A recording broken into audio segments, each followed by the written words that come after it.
Bien, la siguiente charla consiste en técnicas de datación por el radionucleido de carbono 14 a cargo de la máster Lía Vázquez. Lía, ¿estás por ahí?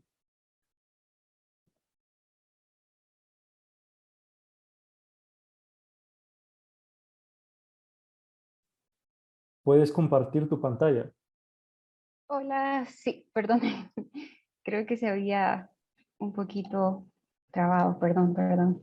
Aquí estoy, sí, ahora. Bien, Déjame ver. Y aquí estamos, sí. perfecto. Solamente antes de comenzar, pues voy a presentarte. El día de hoy, pues vamos a tratar este tema de técnica de datación por radionucleido de carbono 14 a cargo de la máster Lía Vázquez. Eh, Lía Vázquez obtuvo su licenciatura en física con orientación en energía en la Universidad Nacional Autónoma de Honduras, donde también obtuvo su ingeniería en electricidad industrial.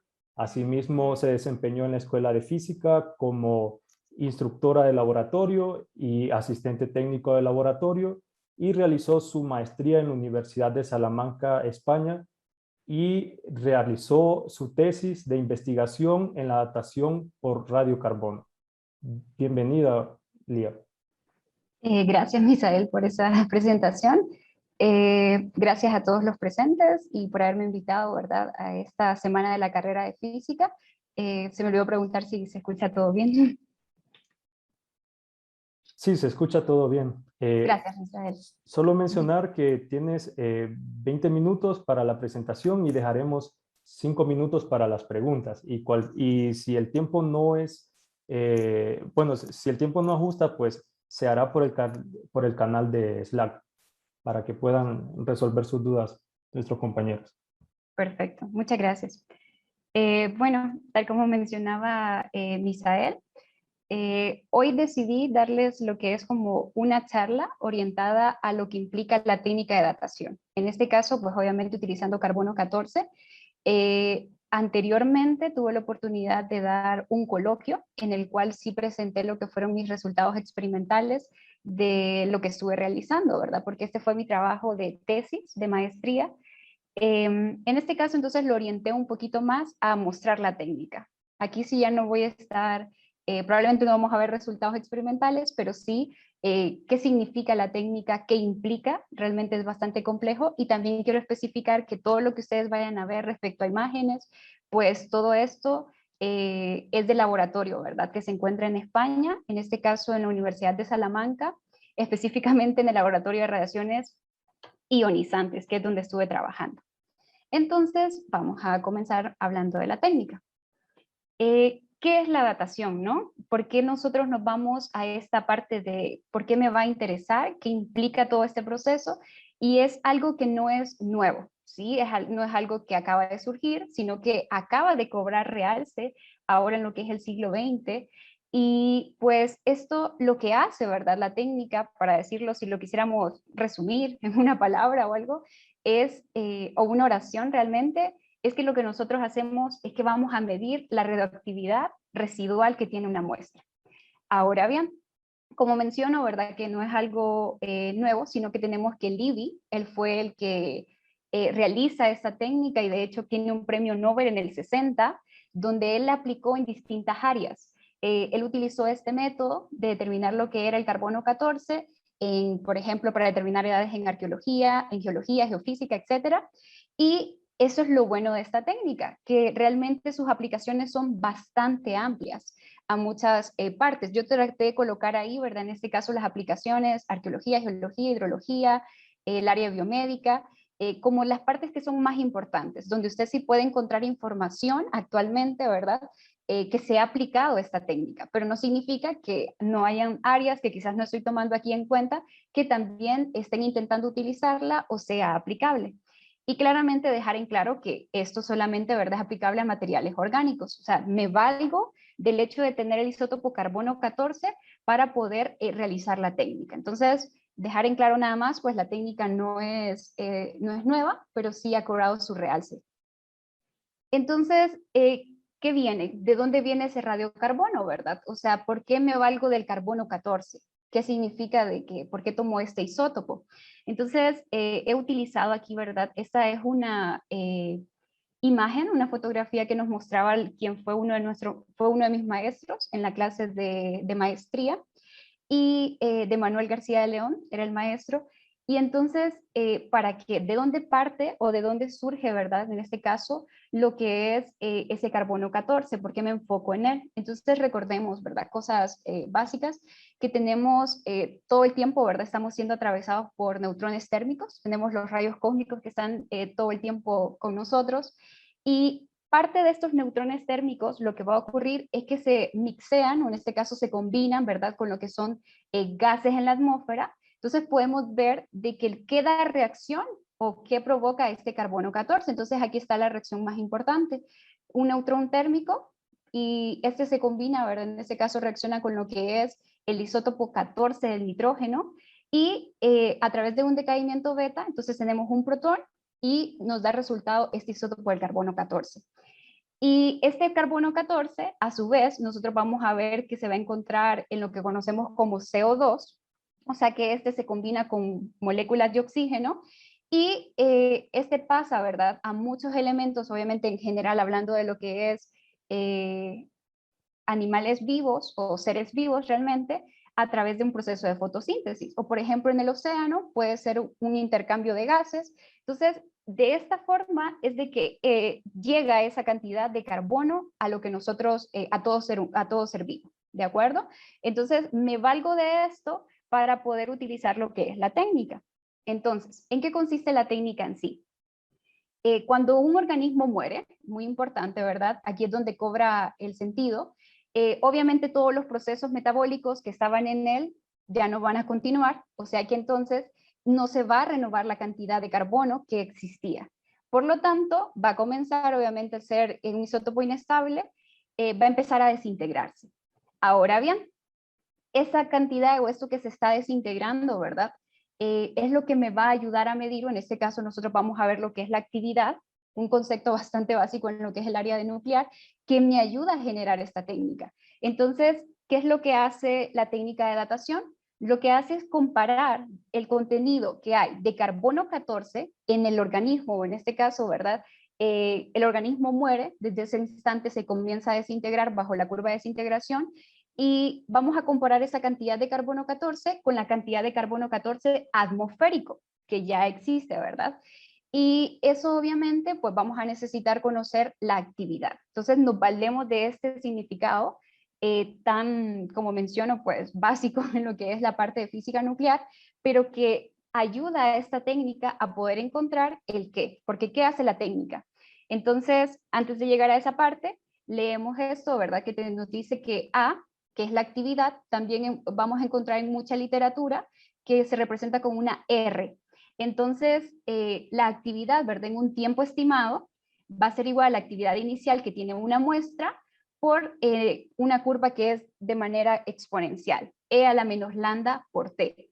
Entonces, conceptos básicos, ¿verdad?, donde lambda representa esa constante de decaimiento que tiene unidades de tiempo, y el tiempo que nosotros estoy estimando, ¿verdad? Nosotros podemos encontrar esta actividad en un tiempo dado. Entonces, este tiempo es lo que voy a encontrar con la técnica, ¿sí? ¿Cuánto tiempo ha surgido cuando yo encuentro esa actividad de la muestra que estoy analizando? Y me voy a valer de él para luego generar lo que sería una calibración que me va a permitir que este tiempo, obviamente no va a ser correspondiente al tiempo en años que estamos actualmente, o tiempo calendario, por decirlo de esa manera. Entonces, por eso luego se genera una calibración. Entonces, de manera general, realmente, de forma teórica, por decirlo así, la técnica de datación se vale de esta ecuación, donde lambda, ¿verdad?, es un valor que nosotros claramente podemos conocer porque depende de lo que es la vida media, en este caso el isótopo que es carbono 14, que la conocemos, T es lo que quiero encontrar, y A sub 0, este significa lo que sería la actividad inicial de la muestra, antes de que ésta muera. Entonces, ese realmente es un valor que se mantiene constante, sí, pero es un valor que ha cambiado mucho. ¿En qué sentido? de que la cantidad de carbono, ¿verdad?, que nosotros podamos considerar en una muestra, pues esta de cierta manera, desde el hecho de que se han hecho, por ejemplo, pruebas nucleares, entonces ya hemos de cierta manera cambiado los niveles de carbono atmosférico que tenemos. No tan solo las pruebas nucleares, sino que hay otros eventos. Entonces, hay muchas cosas que tomar en cuenta, pero al final nosotros lo vamos a manejar como un valor que va a ser constante, pero hay muchas variables que me van a intervenir en él. Y bueno, ¿cómo encuentro este valor de la actividad en un tiempo dado si claramente desconozco el tiempo y es justamente hacia donde quiero llegar? Entonces, este valor de la actividad, tal como lo dice aquí, yo solamente necesito obtener de 1 a 2 miligramos de carbono de la muestra que voy a analizar. Entonces, aquí es donde viene la parte experimental. Como parte teórica de mi parte de datación, hay mucho más claramente, podríamos dejarlo y enfocarlo en, debo resolver esto que está aquí, debo resolver, encontrar lo que sería a través de la actividad de la muestra, ¿sí? Entonces, esta actividad claramente no la puedo encontrar de forma teórica, así que voy a la parte experimental y es a donde vamos. Entonces, de manera general, ¿verdad? Nosotros podemos utilizar diferentes técnicas para poder medir esa cantidad de carbono en la muestra. Obviamente aquí la técnica de datación, sí, pero cuando yo voy a medir, yo lo que necesito, ¿verdad?, es ese conteo de desintegración de núcleos de carbono 14 en un tiempo estimado. Entonces, hay 3 diferentes de manera principal con la que nosotros podemos hacerlo. Tenemos el recuento proporcional de gas, el centelleo, y tenemos espectrometría de masas con aceleradores. Entonces, en este número 3 es justamente hacia dónde vamos.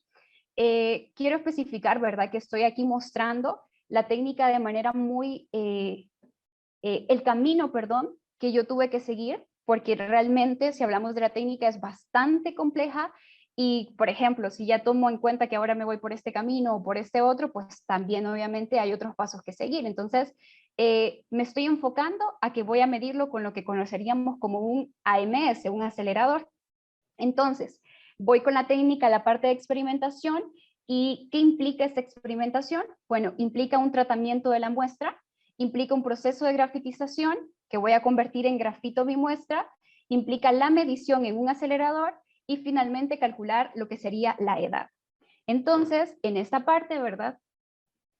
Voy a comenzar, aquí sí he colocado lo que es la selección de muestras, ¿verdad? Sí he colocado en la forma en que yo lo hice. ¿Por qué motivo? Porque realmente las muestras, lo único que se necesita para poder analizarla es que ésta contenga un material orgánico. Claramente que esté el isótopo de carbono 14, ¿verdad? Entonces, hay muchísimas. Pueden ser de origen marino, por ejemplo, pueden venir de animales, puede ser de una persona, etcétera. Entonces, desde ese aspecto, claramente hay es como quien dice un estándar bastante amplio en el cual se pueden elegir. Y claramente dependiendo de cómo es la muestra, tanto físicamente como del origen, va a ser distinto el tratamiento que se le va a dar. Entonces yo he colocado con las muestras que he trabajado para mostrarles un poco de qué va. En este caso yo trabajé con coprolitos. Un coprolito es son heces fosilizadas completamente y son bastante informativos. De hecho, actualmente no existía, hasta el momento, ¿verdad?, de realizar información de datación con coprolitos. O sea que es algo nuevo, que está trayendo una nueva información. Y ocurre que la parte de lo que es arqueología, por ejemplo, ellos también están comenzando a trabajar con ellos, haciendo otros análisis, y luego vienen, y entonces, de hecho, este proyecto surgió de eso, de una persona de doctorado que nos dijo, también quiero un análisis de datación que ayude a complementar los diferentes análisis. Entonces los coprolitos realmente son de bastante realce. ¿De dónde vinieron estos coprolitos? Bueno, para pasarme un poco también esto, ¿verdad? Porque sé que el tiempo avanza bastante rápido, voy a mostrarle esta imagen que fue proporcionada por este estudiante de doctorado, con el cual también estábamos trabajando a la mano. Esta persona trajo estos coprolitos desde Perú.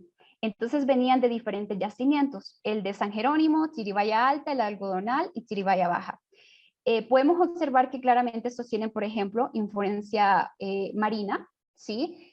Claramente sí puede representar una desventaja, pero no completamente, desconocer el país de Perú para una persona que esté analizando las muestras, pero no representa que no pueda existir el análisis, sino que ayuda más en el contexto. Entonces, las muestras que se nos proporcionaron, al final eran 7 que venían de estos 4 yacimientos. ¿Y qué se hizo con estas muestras? Entonces les muestro un poco de lo que usted recibiría o qué recibe alguien que trabaja en un laboratorio donde realice este tipo de técnicas. Realmente, en la forma que la persona lo trajo, perdón, desde Perú, no es la mejor forma.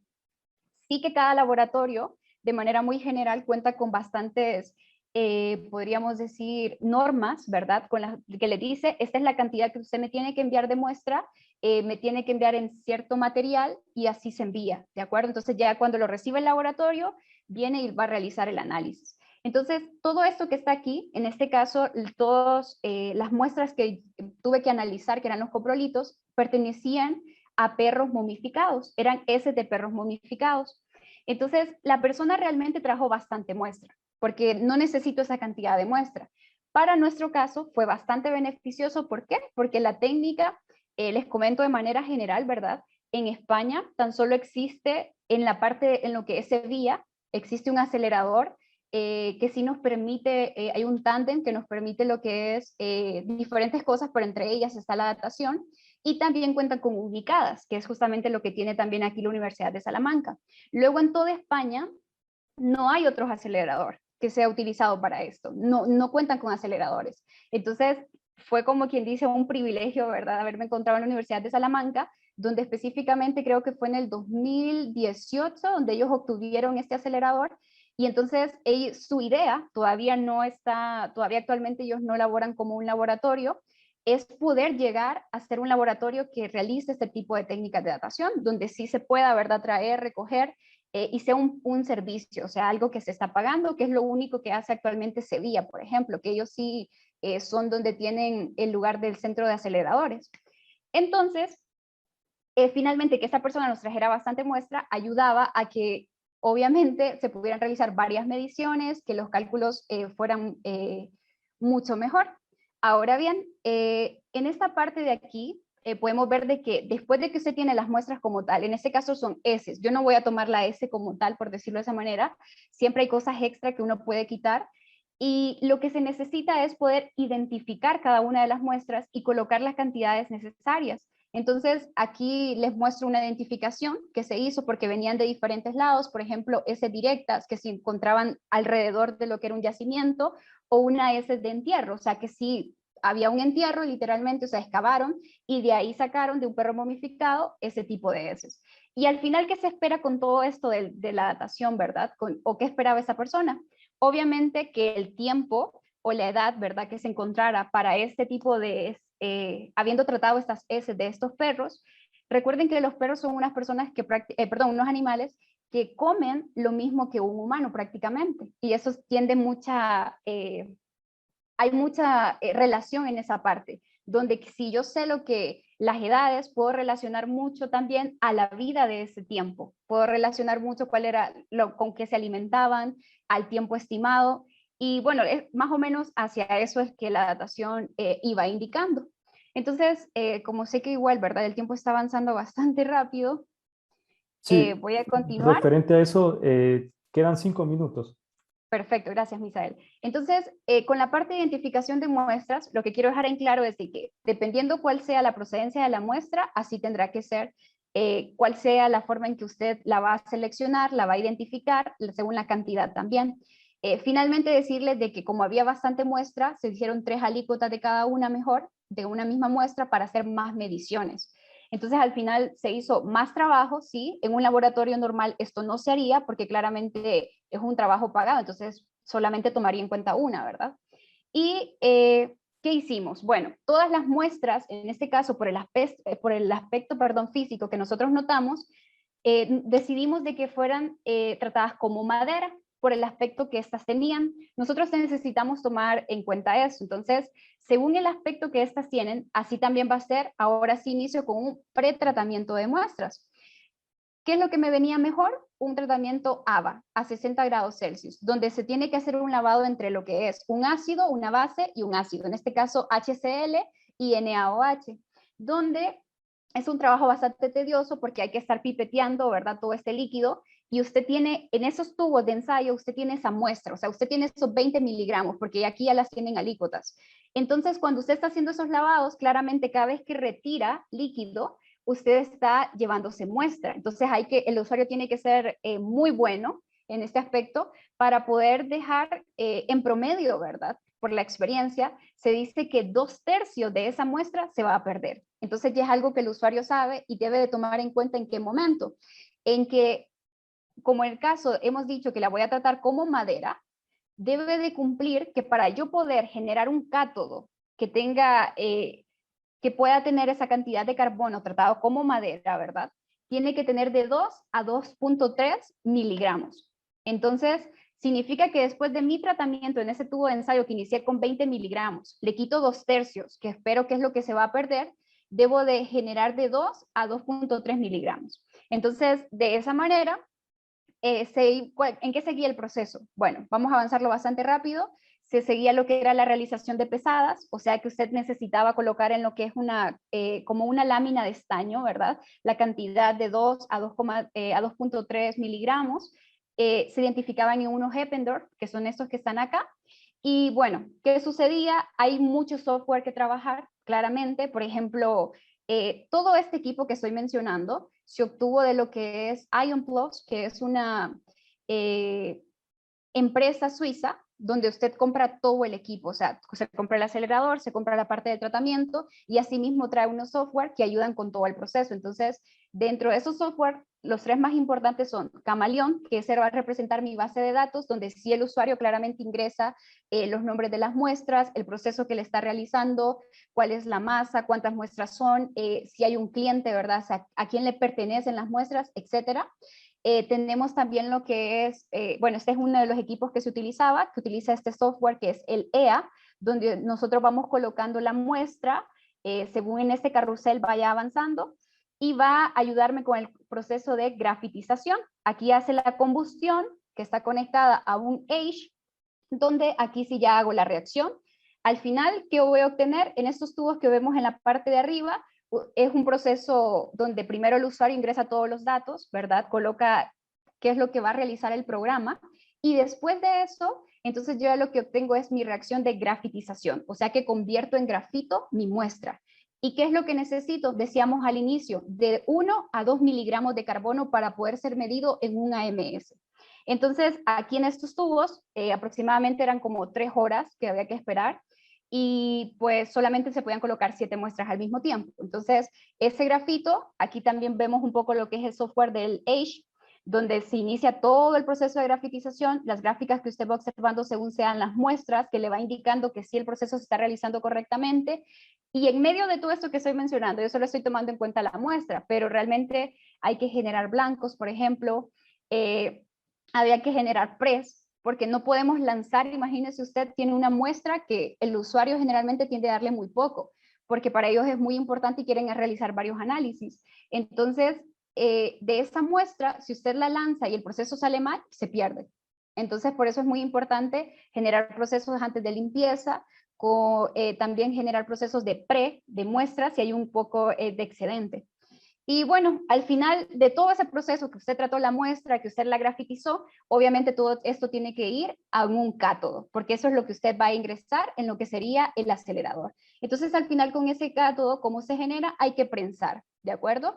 Se contienen los cátodos, todos estos procesos que estoy mencionando, se necesita bastante limpieza, son espacios destinados completamente a un laboratorio que solo es de carbono 14, porque claramente la contaminación, el efecto que puede haber, pues sí puede ser bastante grande. Entonces, son cosas que nosotros, en general, ¿verdad? La técnica implica muchísimo, demanda bastante.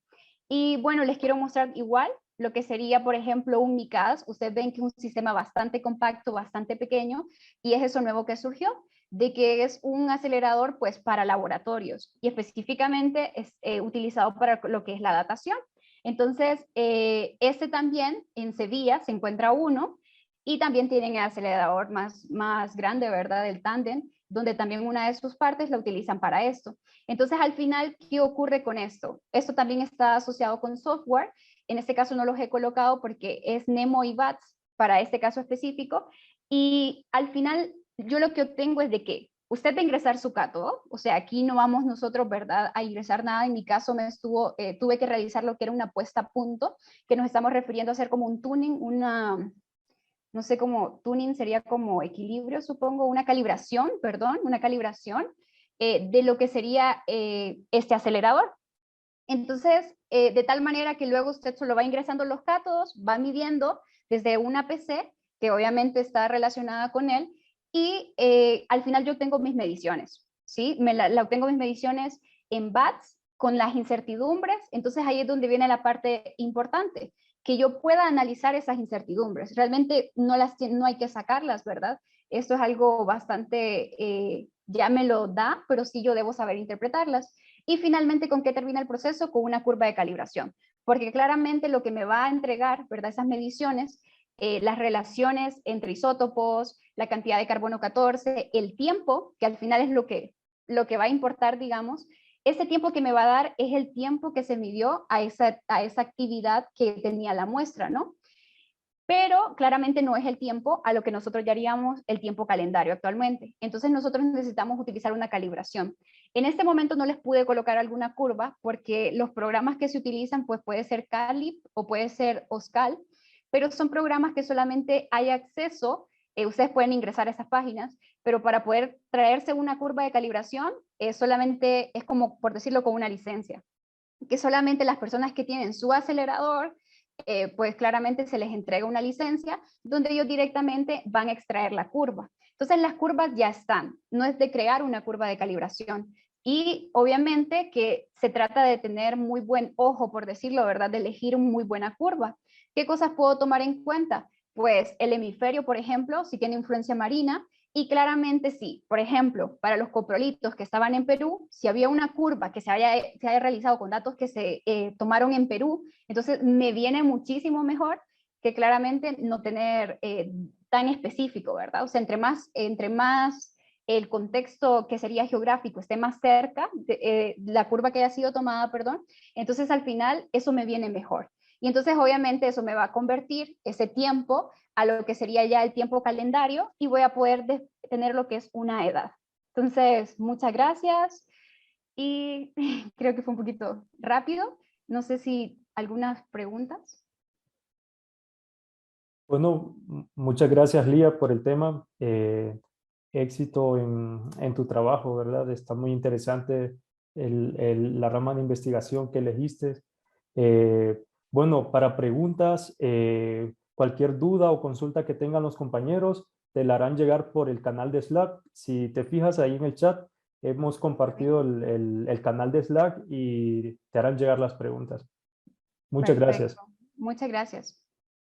Bueno.